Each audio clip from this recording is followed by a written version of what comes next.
Récemment, j'ai vu plusieurs vidéos assez sensationnalistes ici sur YouTube à propos du Japon et de l'effondrement du marché obligataire américain. Aujourd'hui, prenons un instant pour prendre du recul et analyser calmement les événements les plus récents et la manière dont ils pourraient vous affecter.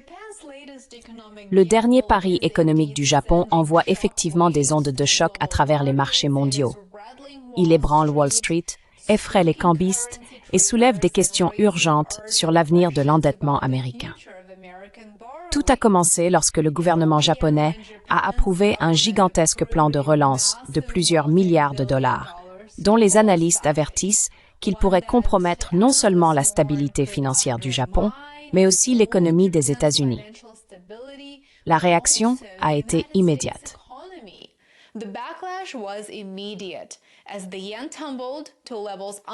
Alors que le yen chutait à des niveaux inédits depuis près d'un an, les responsables financiers japonais ont commencé à lancer des avertissements verbaux signalant une possible intervention pour soutenir leur monnaie en déclin. Le yen a brièvement rebondi après que la ministre des Finances, Satsuki Katayama, a averti que Tokyo pourrait intervenir pour contrer ce qu'elle a qualifié de mouvement de marché volatile et spéculatif. Mais ce sursaut a fait très peu pour changer la situation d'ensemble. Et la situation d'ensemble est la suivante. Le yen est faible, les marchés sont très nerveux et la situation budgétaire du Japon est en train de se transformer en un problème mondial. C'est un fait. Certains économistes, par exemple Peter Schiff, sont même allés jusqu'à avertir que le Japon pourrait, sans le vouloir, torpiller l'économie américaine. Et les chiffres sont très difficiles à ignorer.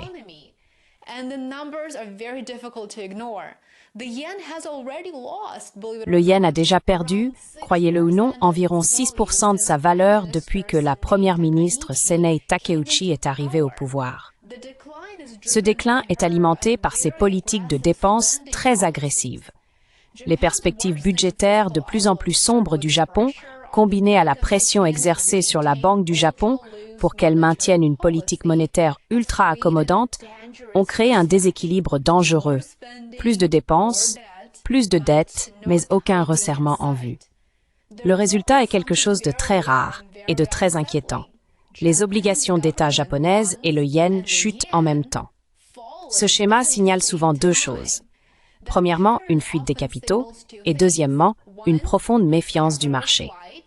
Certains analystes y voient même un écho de la crise obligataire britannique de 2022, lorsque des baisses d'impôts non financés ont déclenché le chaos sur le marché des gilts. Vous vous en souvenez?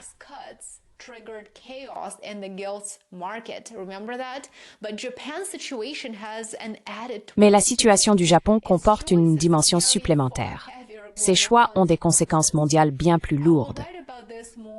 J'en parlerai plus en détail sur mon Substack et mon Patreon. Les deux sont liés dans la description ci-dessous, alors assurez-vous d'être abonné pour rester informé. C'est très important et lourd de conséquences. Et vous savez quoi? Voici la partie la plus inquiétante de l'histoire. Depuis des décennies, le Japon est l'encre financière de l'Amérique, achetant plus de dettes du Trésor américain que tout autre pays au monde. À son apogée, le Japon détenait 1,2 billion, avec un T de dollars en obligations américaines, subventionnant ainsi les habitudes de dépenses des États-Unis et maintenant les taux hypothécaires et de crédit américains à un niveau bas.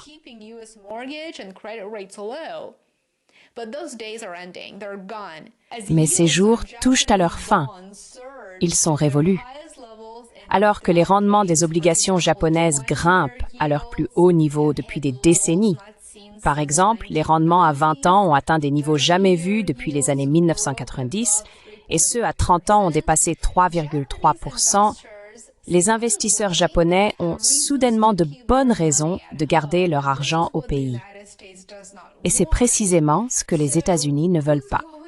Alors, qui va financer les dépenses gouvernementales incontrôlées de l'Amérique? Voilà la grande question. Les calculs qui ont fait du Japon le plus grand prêteur du monde ne tiennent plus. La hausse des rendements signifie de meilleurs retours sur le marché intérieur. Une population vieillissante a besoin de ces économies et de nouvelles réglementations incitent les grands assureurs à acheter davantage d'obligations japonaises à très long terme. Rien que pour le troisième trimestre, les investisseurs japonais ont vendu près de 62 milliards de dollars de bons du Trésor américain.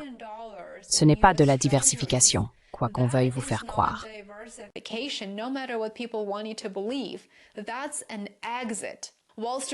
Wall Street commence enfin à prêter attention. Les analystes de la Société Générale, par exemple, avertissent que ce changement pourrait déclencher un soi-disant Armageddon des marchés mondiaux. Charles Schwab a récemment mis en garde contre le fait que le rapatriement du capital japonais pourrait faire grimper encore davantage les rendements américains. Les vétérans du marché affirment que cela marque la fin d'une époque.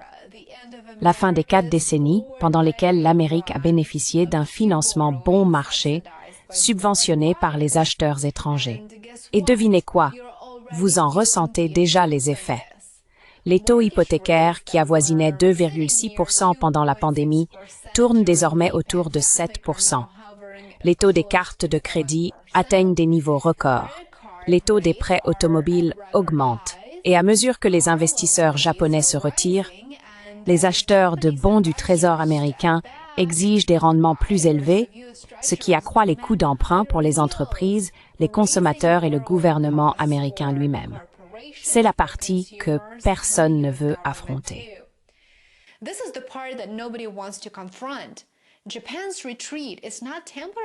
Le recul du Japon n'est pas temporaire. Ce n'est pas seulement une question de quelques jours. C'est un recul structurel. Le pays vieillit. Il se noie dans une dette équivalente à 235% de son PIB. Son marché obligataire s'effondre sous le poids de mesures de relance sans fin et son nouveau Premier ministre est engagé dans une confrontation économique croissante avec la Chine. Des boycotts touristiques aux interdictions de produits de la mer, en passant par la pression militaire. Tout est désormais sur la table. À l'intérieur du pays, le Japon a besoin d'argent pour la défense, pour la relance, pour soutenir sa monnaie et pour faire face à un service de la dette toujours plus lourd. Mais les récentes adjudications d'obligations ont déçu, laissant au gouvernement peu d'options. Si le Japon relève ses taux pour renforcer le yen, le coût de sa dette explose. S'il ne les relève pas, le yen continue de s'effondrer. En cas, s'est libéré par l'idée d'un système qui peut être autrefois permanent.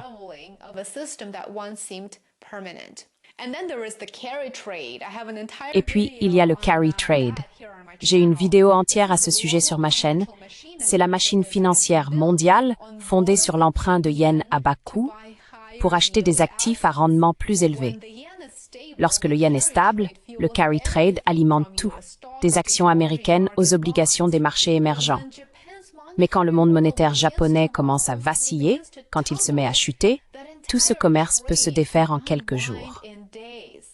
Nous en avons eu un aperçu lorsque le S&P 500 a chuté de 3% en une seule journée l'année dernière, après une brève flambée du yen, alors que le Japon perd désormais le contrôle des rendements obligataires et de la stabilité de sa monnaie, le risque d'un renversement brutal du carry trade augmente à nouveau. Alors, que va-t-il se passer ensuite? Les Américains doivent se préparer à un monde où l'argent n'est plus bon marché.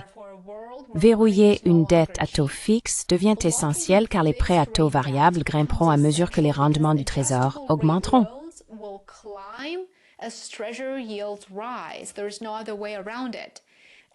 Il n'y a pas moyen d'y échapper. Les analystes de BlackRock et de Morgan Stanley recommandent désormais d'ajouter une variété d'actifs à votre portefeuille. Fonds d'investissement immobilier, or, matières premières et stratégies alternatives. La volatilité deviendra la norme, non l'exception. Ce n'est pas transitoire.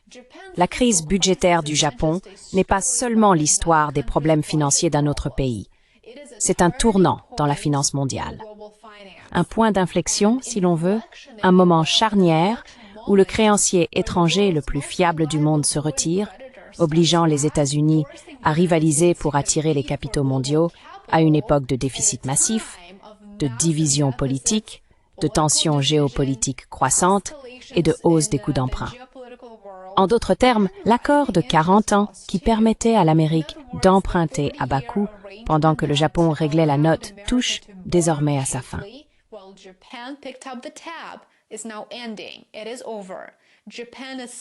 C'est fini. Le Japon est tout simplement à court d'argent, à court de force démographique et probablement à court d'illusions. Pendant une génération, l'Amérique a vécu à crédit, de temps et d'argent. Et cette période touche maintenant à sa fin. La transition sera turbulente, mais comprendre ce qui se passe et pourquoi est la première étape pour se préparer à un monde où l'ère de l'argent facile est révolue et où un nouveau chapitre financier, plus incertain, a déjà commencé. Faites-moi part de vos réflexions sur ces récents développements. J'aimerais beaucoup connaître votre avis. Et n'oubliez pas de consulter mon Substack et mon Patreon pour en savoir plus sur ce sujet. Merci infiniment d'avoir regardé. Si vous souhaitez plus de contenu, rejoignez-moi sur mes plateformes sociales dont les liens figurent dans la description ci-dessous. Aimez, abonnez-vous et partagez. Votre soutien compte énormément. On se retrouve ici demain. Prenez soin de vous. And I will see you back here tomorrow. Take care.